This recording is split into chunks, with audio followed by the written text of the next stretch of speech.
Assalamualaikum warahmatullahi wabarakatuh. Nama saya Tuan Syirah Huda binti Wan Zainal Abidin.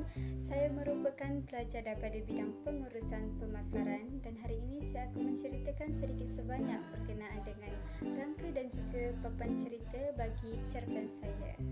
Kita mulakan dengan rangka cerpen di mana tema yang saya gunakan ialah tema persahabatan, manakala persoalan yang saya gunakan ialah ketabahan dua orang gadis dalam menghadapi pelbagai ujian demi mencapai sebuah kejayaan.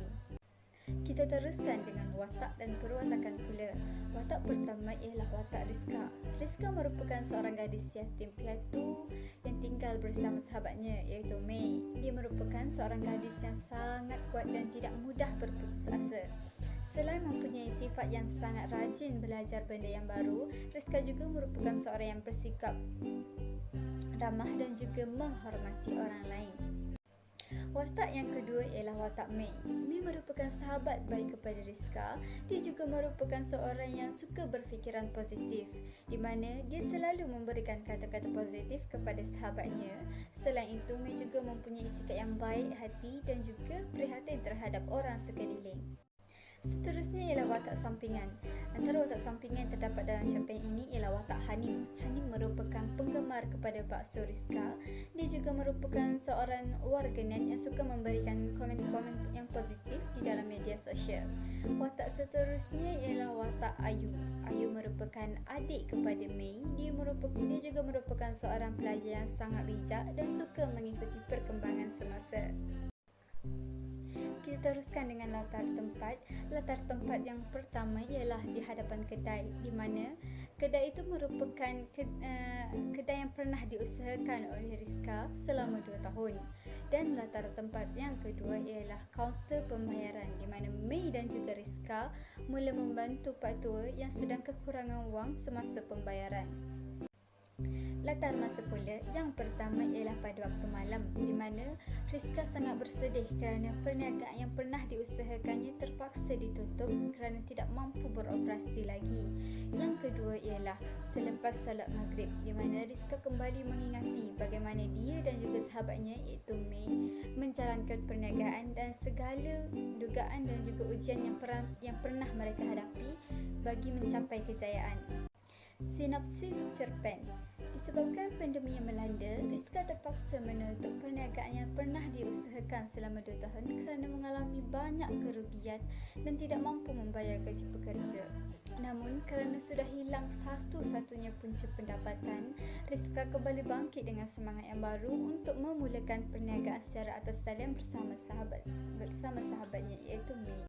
Disebabkan oleh minat yang mendalam dalam bidang masakan, Rizka dan juga Mei mula membuat perniagaan bakso secara sejuk-uku. Namun kerana kekurangannya pendedahan dan ilmu berkaitan pemasaran, perniagaan mereka tidak mendapat sambutan. Apabila menyedari kesilapan yang telah mereka lakukan, Rizka dan juga Mei mula mempelajari ilmu pemasaran melalui adik Mei sendiri iaitu Ayu dan mempraktikkan terus ke dalam perniagaan mereka. Meskipun mereka terpaksa bekerja keras berbanding dengan yang lain, namun mereka tidak pernah mengeluh dan tidak pernah berputus asa. Hasilnya, hari demi hari, produk mereka semakin dikenali dan mendapat sambutan daripada ramai pihak. Seterusnya ialah papan cerita. Yang pertama ialah permulaan cerita, di mana Rizka mengelamun di hadapan kedainya.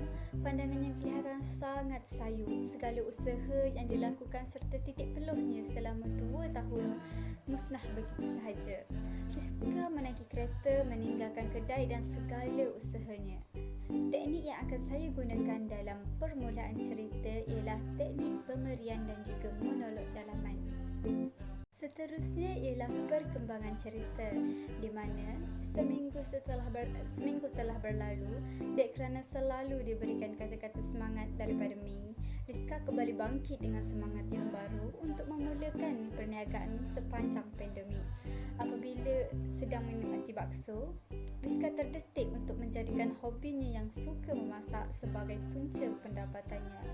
Teknik yang akan saya gunakan dalam perkembangan cerita ialah teknik dialog, pemberian dan juga monolog.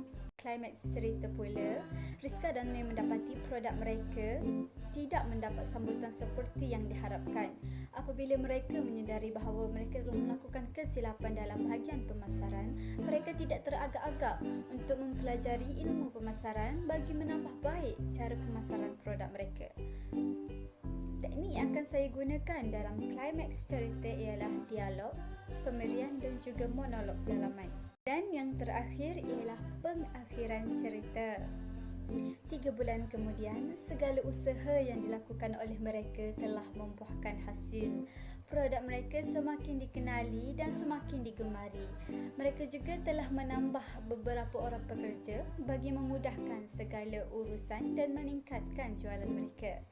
Teknik yang akan saya gunakan dalam pengakhiran cerita ialah teknik dialog, monolog, pemberian dan juga imbas kembali. Itu saja perkongsian daripada saya. Semoga perkongsian ini memberikan sedikit manfaat kepada orang lain dan saya harap agar saya dan rakan seperjuangan dapat menyiapkan tugasan ini dengan baik. Sekian, terima kasih.